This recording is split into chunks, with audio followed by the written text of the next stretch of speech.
Yo-yo dieting is a word that I've heard forever. Yo-yo. It means up and down, up and down. We're on the diet, we're off the diet.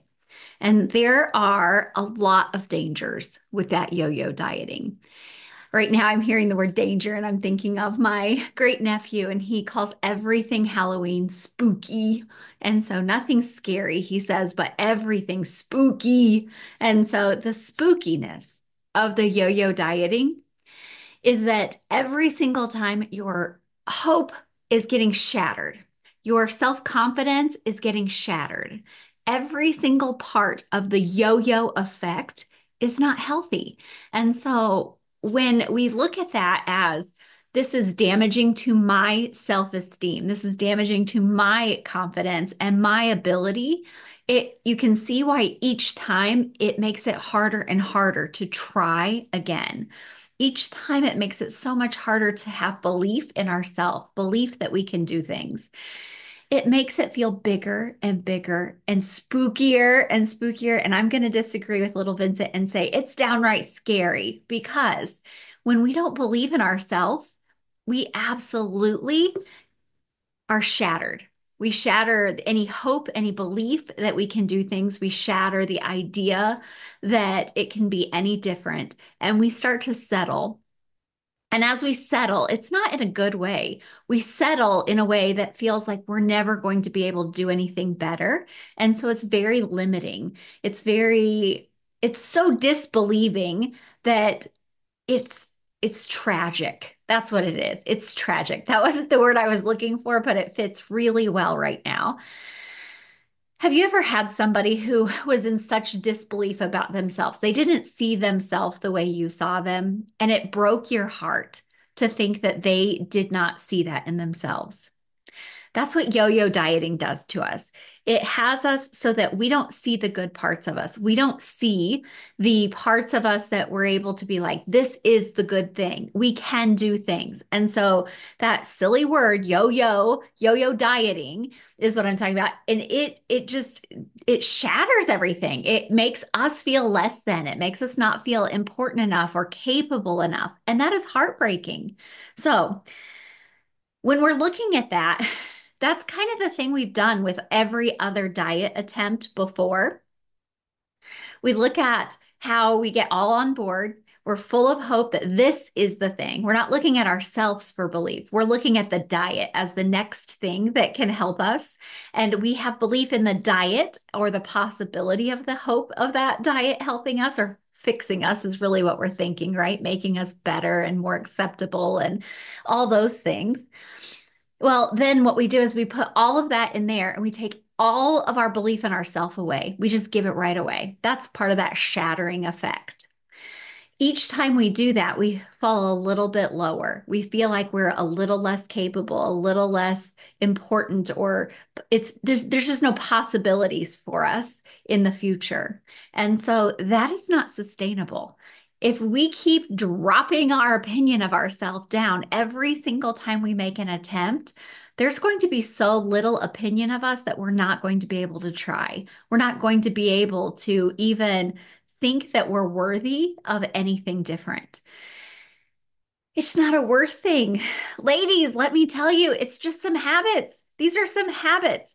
We have developed these habits. So in my group, I was talking yesterday about how overweight happens. It happens with overeating. That sounds so ridiculously simple. It's just overeating. And so, but we're overeating for a couple reasons. Sometimes we're overeating because of what we're having and how much of it we're having, and that body chemistry is changing our hormones. And so we are over hungry all the time.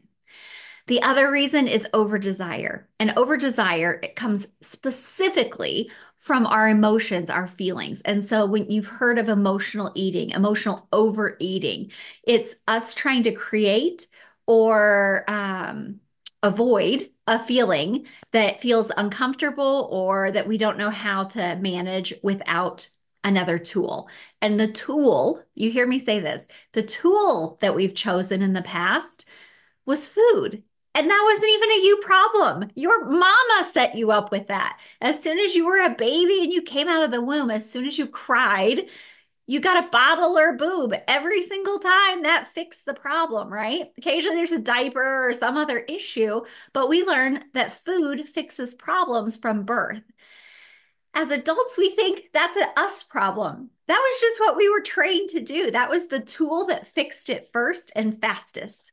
And so that's just something that we're trying to relearn. As we try to relearn that, we try to figure out how to give our body exactly what it needs. Maybe you've heard me talk about root cause methods. And so we're fixing what the emotional thing is. So, what is it that your emotion is trying to tell you? Like, is it that you're afraid of something, or you're lonely, or you're bored, or you're tired? Like, what is it we could actually give you to fix the problem? If we're talking about the over hunger, where we're eating too much, or we're eating things that are really messing with our hormones, well, we can tweak some of that too. And none of this is restrictive. So I've had people who come with me on this weight loss journey of coaching with me, and they've had some pretty big life events happen, and they were so afraid they were going to let me down. I'm like, oh, love, please let me tell you, if that's the tool that works for you today, we will deal with figuring it out later. Just get yourself healthy, make sure yourself is safe, your body is safe, your mind is safe, that you're caring for yourself. And if today the only tool you know how to use is food, great. Today might not have been the emergency day that we learn a new tool. But I can teach you the new tools so that when you do have those emergencies come up, you have the right tools. And a lot of things just start with habits. So, those habits of taking care of ourselves. So, whether it's the habits of how we eat, with how we take care of our body, all those simple, very small, sustainable habits that just feel like common sense. You don't have to think about how to shower. You don't have to think about how to brush your teeth anymore. Those are just habits that you've developed. Water, sleep, eating when you're hungry, eating to just enough for how much your body physically needs, not overeating. Those are simple, simple habits that I can help you with. The other part is how I can empower you to feel, how you can get through hard feelings, how you can set yourself up with the tools and the resources, that feeling of I can get through something hard. And then when it's something lacking, like maybe I'm lonely or I'm bored or I'm tired, how can we give ourselves that too? So we're giving ourselves our exactly what we want and exactly what we truly need, whether it's just what things taste good. People are always amazed when I say, you absolutely get to eat what you love working with me. I cannot imagine a world without pizza and chocolate. It's just, how are we having that? Are we having it every day because our day was a complete crapshoot, and like now we're eating in response to the whole day trying to make that pizza or that chocolate make the whole thing feel better? No, that's not how we're going to eat it. We're going to eat it when we're hungry. We're going to eat it because we enjoy it, and we're going to enjoy it while we're eating it. And it doesn't solve all the problems. That's how you're able to keep having all the foods you love. Pizza never made anyone fat. Eating it because we're overeating it to feel better about ourselves, we feel better about our day, to fill all those voids that pizza cannot ever fill. That's what made us fat. Eating pizza when we were hungry because we liked it, while we listened to exactly what we wanted and exactly what our body needed, that doesn't make us fat. Let me help you with that.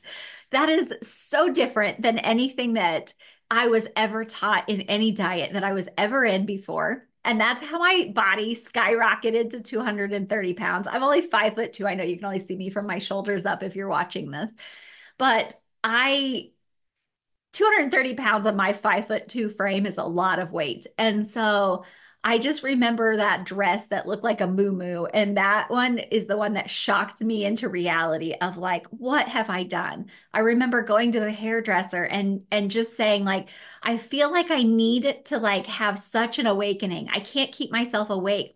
She's pulling the back of my hair, trying to keep my head upright because I had no energy. So, how I was feeding myself, what I was feeding myself, I wasn't taking care of myself in any kind of way. And instead, I tried to make it, I don't even know, it's the most unloving thing I can think of. I tried to force myself to care about myself. I tried to force myself to take care and to love myself. And those feelings weren't there yet. They weren't developed because I had too many very, very strong beliefs that I was not okay, I was not worthy, I was not good enough. And as I started this, yo-yo dieting did so much of that to me.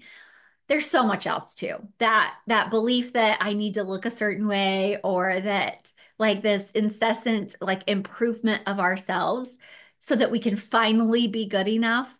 All of that, these societal things, things we grew up with, things people told us, things we told ourselves, all the things that we took into us, all of that, and the yo-yo dieting. Can you imagine trying to do this on your own? I am so thankful every day for the people that came on my journey with me, because we all learned from each other. We supported each other. We made it so that it was safe. My newest favoriteest quote has been that change only happens at the rate of safety or trust. I've heard it said both ways. No wonder I couldn't change. It didn't feel safe to me. And so now I work with people so that they feel safe, so that they can make changes, not because it's going to make them a better person, but because they're human and they deserve to love themselves. They deserve to be taken care of. And you are the best person for that job. So that is exactly what I wanted to say today. That feels good to wrap up there. Looking at my notes. Yes, that's exactly what I wanted to say. And I want to invite you because I'm having a webinar that helps people with some of this. I've helped a lot of people lately with the weight loss medications and how to do things that their doctor would want them to do. So I created a whole webinar, and you don't have to be on weight loss medication. It can be for non-medicated, but anybody who's wanting to lose weight. I break it down into the very simplest, trusting, because that's the other thing. You Google how to lose weight and you're going to get 100 different answers. And a lot of them are not healthy. A lot of them are not sustainable, which is the big thing. We don't want that yo-yo dieting effect. And so that's what I did. I reached out to a lot of medical professionals and I said, what is it that you would exactly want your patients to know if they were losing weight? And so I have everything from side effects with the medications and what to do, and how to specifically lose weight. I reached out to health professionals, mental health professionals, so that they could weigh in on exactly what they wanted to say and tell you too. And so we keep it very simple, very doable, and that's why it's sustainable. Everything's backed up with research and resources, and so that you can trust it. One of my favorite quotes from the process of meeting with the doctors was, "This is better than Google. It's only what they need, and all of it's factual." So that was my favorite quote from them. But take the webinar, go to coachingkara.com/sign up and get the next webinar time. I'll see you later.